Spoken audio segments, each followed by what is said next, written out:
What's up guys, we are back again with locations that you missed in the Legend of Zelda Tears of the Kingdom. You guys keep sending in your awesome cool locations or locations that you think a lot of people missed during their playthroughs, and we're still going to show them off. On episode 7, we have done 7 of these, which is crazy, but you guys absolutely love this series and you keep showing more support. So if you have really cool locations, whether you think they're easy to miss or they're just really nice to visit because of the vibes and you really enjoy the area, comment the location down below and you could feature in the next video. Just make sure you are specific to where that location is. Also, real quick guys, before we get started, stop what you're doing. Look at the subscriber count. We are so close to 250,000 subscribers where I have a special video for you. All you have to do is leave a like and subscribe and stay up to date on content like this. It's that simple. Just leave a like and subscribe. Make sure you do it before you start the video. Thank you so much for your support. Let's dive into 7 more locations in Tears of the Kingdom that you could have missed. You guys actually gave this comment suggestion over 100 likes, and I wasn't really sure if many people missed this one, but a lot of people wanted me to talk about it, whether it was because people missed it or it was because it was a cool area.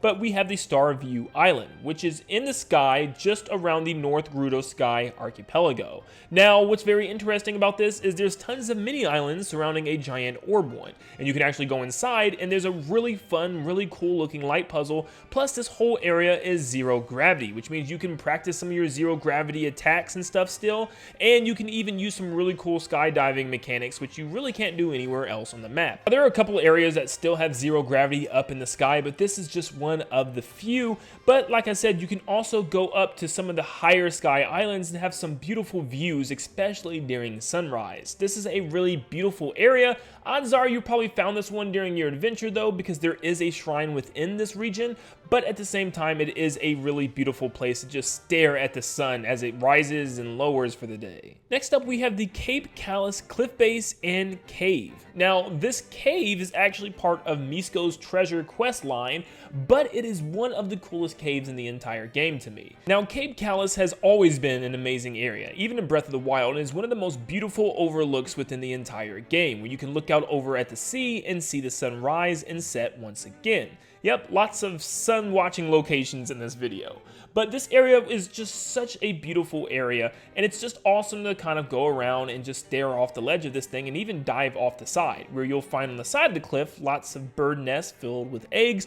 But the interesting part is the cave that's underneath. If you go to the north side of the Cape Callus cliffside, near the water, you'll actually find a secret cave, which is very cool because you get to build a boat to actually drive into here. Now you'll have to be standing on something, but you'll need to whistle in order to remove a giant wall blocking your passage into the cave, which is weird. I think this is actually once again tied to a quest, but being able to whistle seems like something that a lot of people didn't know that they had to do here for this cave. But yeah, you have to whistle to open the secret door, but then once you're inside, you get to drive your boat deeper into the cavern and you see a mysterious ghost-like ship that is inside of this cave, which is really reminiscent of Super Mario Galaxy's Deep Dark Galaxy, where Mario actually goes down into a cavern and arises out of the water to see a giant, I mean honestly, it's in the exact same spot in the exact same layout as Mario Galaxy. I would be super shocked if this wasn't some type of, Easter egg from that game or something. But it's obviously a lot bigger and a lot better area to explore in Tears of the Kingdom.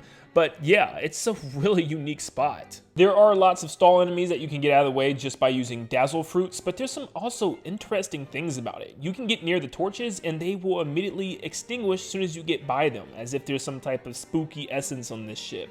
Now it is dripping water from the ceiling the entire time. Wouldn't these torches already have been out? It seems like when you get to the top area is when they go out. So yeah, maybe there's some type of haunted essence to it.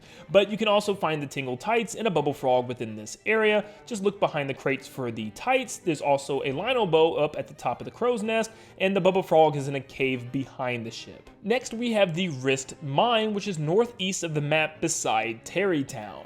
This mine is very, very interesting. It's a giant spiral that matches the island on the north side of the map, where you'll just kind of run around a beach swirl island, which is, pretty cool, of course, but underneath the ground is a giant mine that's in a spiral. Now, going through this area the first time to get to the light route is very interesting because it is pitch black and it's full of baby froxes and also tons of enemies that have encampments and tons of zonite deposits, so you can definitely stock up here. But it's just a really cool area where the mine goes all the way up into the walls, into different little holes and caverns up there, and you can actually just build some type of device, whether it's a car or a plane, and just either drive through this area or fly through it. And it's a really unique area, like I said, where you can get tons of materials, fight tons of different enemies, and just kind of explore. And at night, like I said, when everything is pitch black, it is also a really unique area where you can easily run into a wall if you're not paying attention. There's one chasm that leads down into the depths that I can guarantee a lot of people miss, because there's no real reason to go down there or no reason to ever be pointed in this direction.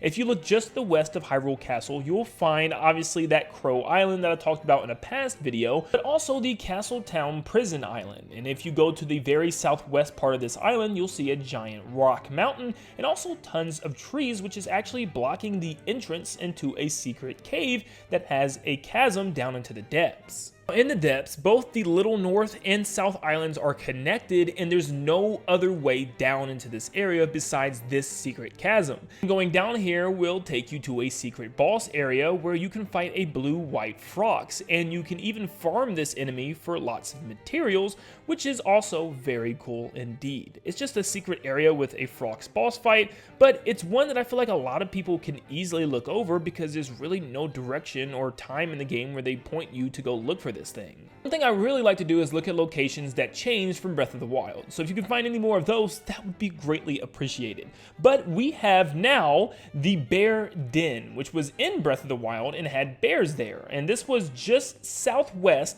of Crennel Peak. This area is full of pine trees and also has a cave, but surrounded by mountain cliff sides, and you can see that Bear Den once again. And in Breath of the Wild, if you've never been here, there were actually bears running around this area, but now there's like a giant rock boulder sticking out of the ground, probably that fell from the sky, that's kind of messing this area up. Now, I don't know if all the bears are gone or are they only here at specific times, but yep, I did not see any bears when I went to go check it out, which is kind of sad, because in Breath of the Wild, it was inhabited and it seemed like a bigger area thanks to the absence of that giant rock. How dare you drop a giant rock on this bear sanctuary, Nintendo?